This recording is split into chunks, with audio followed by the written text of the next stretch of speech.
As a human being हम चाहते हैं कि हमें कोई पसंद करे और हमें कोई एक्सेप्ट भी करे। और इसलिए जब हमें कोई एक्सेप्ट करता है या कोई हमें पसंद करता है तो हमें बहुत अच्छा लगता है। लेकिन लाइफ में हर बार एक जैसा नहीं होता। आप किसी जॉब के इंटरव्यू के लिए जाते हैं और वहाँ पे आपको बोला जाता है कि आप एक इंटेलिजेंट और एक अच्छे कैंडिडेट हैं, लेकिन हम आपको सिलेक्ट नहीं कर सकते। या फिर आप किसी के सामने प्रपोजल लेके जाते हैं और सामने वाला बोलता है कि यार you are so sweet but, तो इसका मतलब यह है कि आप रिजेक्ट हो चुके हैं। रिजेक्ट होने पे हमें बहुत गुस्सा आता है, हम फ्रस्ट्रेटेड फील करते हैं, हमें बुरा भी लगता है। लेकिन most of the time rejection एक अच्छी बात होती है अगर हम इसे सही तरीके से देखें तो। इस वीडियो में हम कुछ ऐसे बेनिफिट्स के बारे में जानेंगे जो हमें रिजेक्ट होने की वजह से मिलती है। नंबर 1, रिजेक्शन हमें एक स्ट्रॉन्ग पर्सन बनाता है। एक पुरानी कहावत है कि सबसे स्ट्रॉन्ग मछली वही होती है जो पानी के धारा के विपरीत तैरती है। अक्सर रिजेक्शन हमें बुरी तरीके से रोक देता है, हमें बुरी तरीके से फेलियर महसूस कराता है, लेकिन रियलिटी में वो हमें आगे की तरफ पुश कर रहा होता है।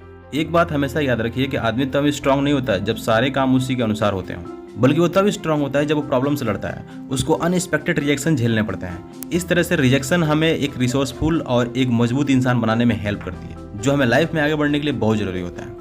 रिजेक्शन हमें खुद को बेटर बनाने के लिए मोटिवेट करता है। जब हम रिजेक्ट होते हैं तो हमें गुस्सा आता है, फ्रस्ट्रेटेड होते हैं, लेकिन हम सही तरीके से देखो तो रिजेक्शन ये इशारा करता है कि हमें अपने आप को बेहतर बनाने की जरूरत है। हमें कुछ ऐसा करने की जरूरत है जो हम अभी तो नहीं कर रहे हैं, और कुछ ऐसा करना बंद करने की जरूरत है जो अभी हम कर रहे हैं। इस तरीके से हम एक बेटर इंसान बन सकते हैं। ओवरऑल अगर देखा जाए तो रिजेक्शन हमें बेहतर बनने के लिए मोटिवेट करता है। वो ये बताता है कि अगर आपको कुछ चीज़ें पानी है तो आपको और बेहतर बनने की जरूरत है। रिजेक्शन हमें नए रास्ते खोजने के लिए इशारा करता है। हम अपने लाइफ में कोई ना कोई गोल सेट करते हैं और उस गोल को पाने के लिए एक रास्ता भी चूज करते हैं, लेकिन किसी न किसी वजह से हम रिजेक्ट हो जाते हैं। इसका मतलब ये हुआ कि आपको अपने रास्ते की तरफ ध्यान देने की जरूरत है। हो सकता है आप जिस रास्ते को लेकर के अपने गोल को पाने की कोशिश कर रहे हैं वो रास्ता ही गलत हो।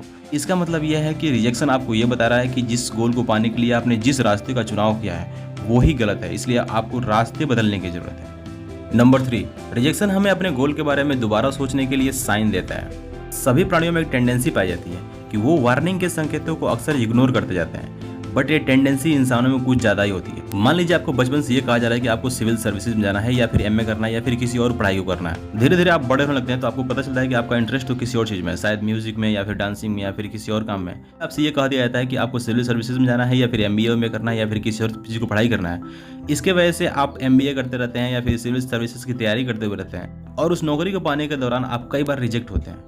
इसका मतलब यह नहीं कि वो नौकरी खराब है, इसका मतलब यह है कि वो नौकरी आपके इंटरेस्ट के अकॉर्डिंग नहीं है। आपका इंटरेस्ट किसी और चीज़ में है, इसलिए आपको अपने इंटरेस्ट के अकॉर्डिंग काम को करने की कोशिश करनी चाहिए। जब हम बार बार रिजेक्ट हो रहे होते हैं तो रिजेक्शन हमें यह संकेत देता है कि हमें अपने गोल के बारे में दोबारा सोचने की ज़रूरत है।